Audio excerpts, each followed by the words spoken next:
இருக்க ஆரம்பித்து விட்டா. யாரு? 6 வயசு பிள்ளை. விளங்குதா? நல்லா விளங்குதா? நீங்க இப்ப சொல்லுவீங்க, ஐயா நீர் குடும்ப கட்டுப்பாட்டுக்கு விரோதியோ என்று சொல்லுவீங்க. நான் அதெல்லாம் பேச வரல. we are slowly somehow got into a concept where we don't want to have more people. இருக்கிறதே போதும்பா, 1-2 போதும். நல்லா கவனிங்க. அதனாலதான் நாங்க எங்க வீட்டுல எங்களுக்கு பிறந்தது 3 நாள் இன்னும் 3 வச்சிருக்கோம். 6 டஜனாவது இருக்கணும். அந்த காலத்துல 1 டஜனோட வாழ்ந்தாங்க, நம்ம 1/2 டஜனோட இருக்கணும் தான். 6 டஜன். எங்க வீடு வந்து பாத்தீங்கன்னா கல கல கல கல கல கல. அல்லேலூயா. நான் எப்பவும் சொல்லுவேன், ஒரு பிள்ளை வச்சிருக்கவங்க கிட்ட எப்பவும் சொல்லுவேன், ஒரு பிள்ளையை வளர்க்காதீங்க. அது தன்னயமாகவே வளர்ந்துடும், தானாகவே வளர்ந்து விடும், தனக்காகவே வாழ்ந்து விடும். அதுக்கு மற்றவங்களை குறித்து சிந்திக்கவே தெரியாது. ஏதாவது வீட்டுக்கு போயிட்டீங்கன்னா முதல்ல அள்ளி அப்பி தானே வச்சுக்கிடும். அப்படி இருக்கிறவங்க 2வது பிள்ளைக்கு ட்ரை பண்ணுங்க, இல்லன்னா எடுத்தாது வளங்கய்யா. எத்தனை அனாதை பிள்ளை இருக்குது, எத்தனை அனாதை பிள்ளை இருக்கு. Adopt somebody, come on, adopt somebody, I challenge you. ஒரு பிள்ளையை வச்சுட்டு மாரடிக்காதீங்க, பின்னால ரொம்ப சங்கடமா போயிடும், ரொம்ப சங்கடமாய போயிடும். ஒரு பிள்ளை வச்சிருக்கவங்க எல்லாம் இந்த ஊர்ல இன்னொரு பிள்ளை எடுத்துட்டீங்கன்னா எத்தனையோ அனாதை பிள்ளைங்களுக்கு வழியும் திறந்துடும். எதுக்கு சொல்ல வர்றேன், இப்போ we are very much attached with the material rather than people. பெரிய வீடா இருக்கணும், பெரிய காரா இருக்கணும், பெரிய இதா இருக்கணுங்கிறதா நமக்கு நோக்கமாயிட்டு. பெரிய குடும்பமா அதுவா?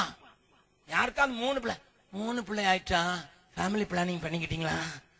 மெல்ல இடையில ஒரு கேள்வி.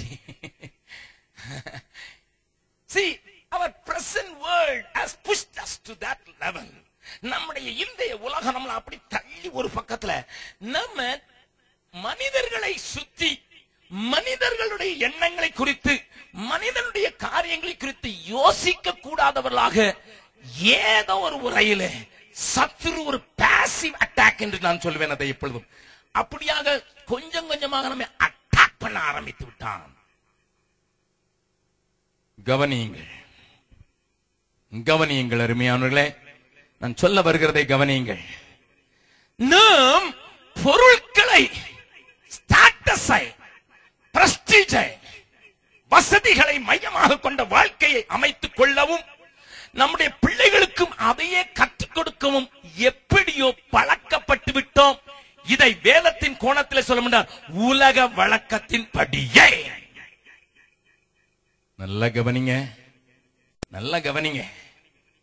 உலகம் போற போக்க பாரு, அதுலயே போயிடாத, போக்க பாரு, அவ்வளவுதான். ஆமா ஆமா ஆமா, நல்ல கவனிங்க. உலகம் போற போக்கிலேயே போயிடாத. கிறிஸ்துவின் சபை அதுக்காக எல்லாரும் நிறைய பிள்ளை பெற்று சபையை நிரப்புங்கன்னு சொல்றதுக்காக அந்த சேலஞ்ச் இன்னொரு மதத்தினர் செய்யறாங்க. அதை நான் செய்ய வரல. I am not talking about biological growth. நம்முடைய சிந்தை, நம்முடைய ஆட்டிடியூட், நம்முடைய மைண்ட், நம்முடைய மைண்ட் செட் இன்றைக்கு மனிதர்களை மையமாக கொண்டு இயங்க முடியாதபடி மாறிவிட்ட ஒரு பொல்லாத காரியம். வேதம் இதை எப்படி எதிர்க்கிறது என்பதை நீங்கள் அறிந்து கொள்ள வேண்டும். வேதம் இதற்கு எதிர்த்து நிற்கிறதை நீங்கள் அறிந்து கொள்ள வேண்டும். 3 காரியங்களை சுவிசேஷத்திலிருந்து இயேசுவின் வார்த்தைகளோடு கூட இணைத்து காண்பிக்க விரும்புகிறேன். இயேசுவே சொன்ன காரியத்தை உங்களுக்கு காண்பித்தால் நான் சொல்லுகிறது உங்களுக்கு புரியும் என்பதற்காக என்னோடு கூட சேர்ந்து திருப்புங்கள். லூக்கா எழுதின சுவிசேஷம் 12வது அதிகாரத்துல இயேசு சொன்ன ஒரு ஓமையை கொஞ்சம் கவனிக்கும்படியாக உங்களை அன்போடு கூட கேட்கிறேன். கவனிக்கலாம். லூக்கா எழுதின சுவிசேஷம் 12வது அதிகாரத்துல ஆண்டவர் சொன்ன ஒரு அருமையான உதாரணத்தை, ஓமையை நான் உங்களுக்கு காண்பிக்க விரும்புகிறேன். 15வது வசனத்திலிருந்து கொஞ்சம் வாசிக்க போகிறோம். பின்பு அவர் அவர்களை நோக்கி, பின்பு இயேசு அவர்களை நோக்கி, பொருளாசையை குறித்து எச்சரிக்கையாயிருங்கள், பொருளாசையை குறித்து எச்சரிக்கையாயிருங்கள். ஏனெனில் ஒருவனுக்கு எவ்வளவு திரளான ஆஸ்தி இருந்தாலும், ஒருவனுக்கு எவ்வளவு திரளான ஆஸ்தி இருந்தாலும் அது அவனுக்கு ஜீவன் அல்ல என்றார். அது அவனுக்கு ஜீவன் அல்ல என்றார். அல்லாமலும் ஒரு ஊமையை அவர்களுக்கு சொன்னார். ஒரு ஊமையை அவர்களுக்கு சொன்னார். ஐஸ்வர்யமுள்ள ஒருவனுடைய நிலம், ஐஸ்வர்யமுள்ள ஒருவனுடைய நிலம் நன்றாய் விளைந்தது. அப்பொழுது அவன் நான் என்ன செய்வேன், நான் என்ன செய்வேன், என் தானியங்களை சேர்த்து வைக்கிறதற்கு இடமில்லையே, என் தானியங்களை சேர்த்து வைக்கிறதற்கு இடமில்லையே, நான் ஒன்று செய்வேன், நான் ஒன்று செய்வேன், என் களஞ்சியங்களை இடித்து பெரிதாக கட்டி எனக்கு விளைந்த தானியத்தையும் என் பொருள்களையும் அங்கே சேர்த்து வைத்து. கொஞ்சம் நிறுத்துங்க, நல்லா கவனிங்க. It is a wise understanding. நல்லா கவனிக்க, நல்ல புரிந்து கொள்ளுதல். அவன் எதிர்பார்க்காத விதமாக அவனுடைய நிறம் ஏராளமாய் விளைந்தது. he never expected it. விளைஞ்ச போதுதான் தெரிஞ்சது. பூச்சிகள் வரவில்லை, தேவன் பாதுகாத்துக் கொண்டார். வேளா வேளைக்கு மழை பெய்தது, தேவனே அதை செய்தார். சரியான காலநிலை இருந்தது, போட்ட விதைகள் அனைத்தும் 100ஆக பலன் கொடுக்க ஆரம்பித்து விட்டது. தேவன் விளையச் செய்கிறவர்.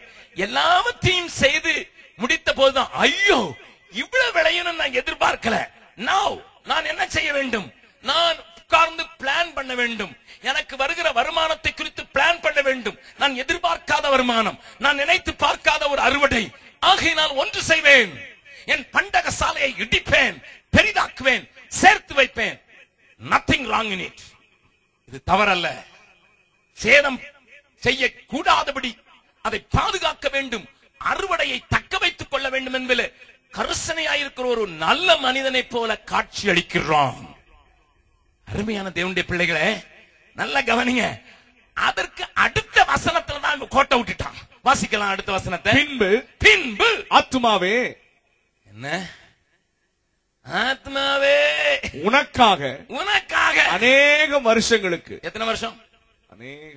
ஆமாமா, ஒழுங்கா சொல்லி இந்த வருஷம் நான் எதிர்பார்க்காம வளைஞ்சிட்டு, ஊர்ல நிறைய ஏழைகள் இருக்காங்க, பட்டினியா நிறைய பேர் இருக்காங்க, அவங்களுக்கு பாதியாவது கொடுப்பேன். அந்த சகோயி மாதிரியாவது சொல்லி இருக்க கூடாதா? பாதியாவது கொடுப்பேன், ஏழைகளுக்கு பாதியை கொடுப்பேன், அவங்களும் திருப்தி ஆகட்டும், வயல் இல்லாதவர்களுக்கு திருப்தி ஆகட்டும் நினைச்சு, ஆண்டவரே என்ன ஆசீர்வதிச்சிரு, நான் பாதியாவது கொடுப்பேன்னு சொல்லி இருக்க வேண்டிய அந்த ஆளு என்ன சொல்றான்? என் ஆத்மாவே, உனக்காக அநேக வருஷங்களுக்கு, அநேக பொருள்கள் சேர்த்து வைக்கப்பட்டிருக்கிறது. அடே அப்பா, ஆண்டவர் இந்த மனுஷன் தான் சொல்றாரு, a man who has got a life centered around material blessing. பொருட்களை மையமாக கொண்டு, பொருட்களின் ஆசீர்வாதத்தை மையமாக கொண்டு வாழ்கிறவனை ஆண்டவர் இங்கே கோடிட்டு காட்டுகிறார்.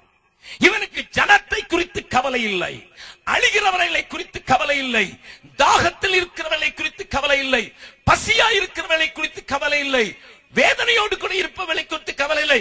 அவனுக்கெல்லாம் எனக்கு சென்றதை நானே சம்பாதித்தேன், எனக்காக அநேக வருடங்களுக்கு என்கிற சுயநலம் அவனை ஆட்டி படைத்ததற்கு காரணம், அவனுடைய வாழ்க்கை மனிதர்களை மையமாக கொண்டு மனிதர்களுக்காக இயங்குகிற வாழ்க்கையாக இல்லை.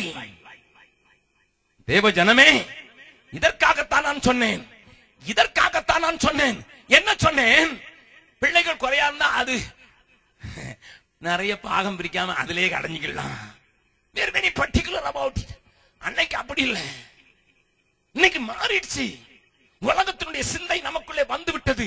கஷ்டம், அப்படியா இப்படியா என்கிற சிந்தை. ஏனென்றால் மற்றவர்களை குறித்து, மனிதர்களை குறித்து கவலையற்ற ஒரு வாழ்க்கைக்கு இன்றைக்கு ஏன் விசுவாசிகளும் அதுவும் பிரபல பிரசங்கிகளும் அதையே பிரசங்கித்து அதையே பேசும் ஒரு பொல்லாத காலத்தில் கிறிஸ்தவம் தள்ளப்பட்டிருக்கிறது. ஆண்டவர் அவனுக்கு ஒரு பட்ட பேர் கொடுக்கிறார். அடுத்த வசனம் வாசிங்க. தேவனோ அவனை நோக்கி, தேவனோ, நல்ல கோடு போடுறதுக்கு உங்களுக்கு பிராக்டிஸ் இருந்ததுன்னா அந்த நோ, தேவனோ அவனை நோக்கி, மதிகேடனே. என்னது எல்லாரும் சொல்லுங்க பார்க்கலாம், ஆங்கிலத்தில் சொல்லுங்க பார்க்கலாம். ஃபூல்னு சொல்றது கூட இன்னும் கொஞ்சம் நல்ல வார்த்தை. சில idiot. It is not fool. ஃபூல்னா ஊதிட்டு போயிடுறான், ஃபூல் ஊதிட்டு போயிடுறான். இடியட். நீ நினைச்சுக்கிட்டு இருக்க வயசு நிறைய சேர்த்து வச்சிருக்க, நிறைய வருஷத்துக்கு நல்லா உட்கார்ந்து நல்லா சாப்பிட்டு நல்லா நிம்மதியா இளைப்பாறலாம் என்று யோசித்துக் கொண்டிருக்கிற ஃபூல், இடியட். நல்ல கவனிங்க. யார் யாருக்கலாமோ என்ன பட்டமோ கொடுக்குறாங்க நம்ம ஊர்ல.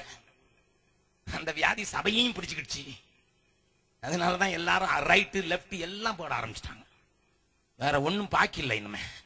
என்கிட்ட வந்து கேட்டாங்க, உங்களுக்கு ஒரு பட்டம் கொடுக்கணும்.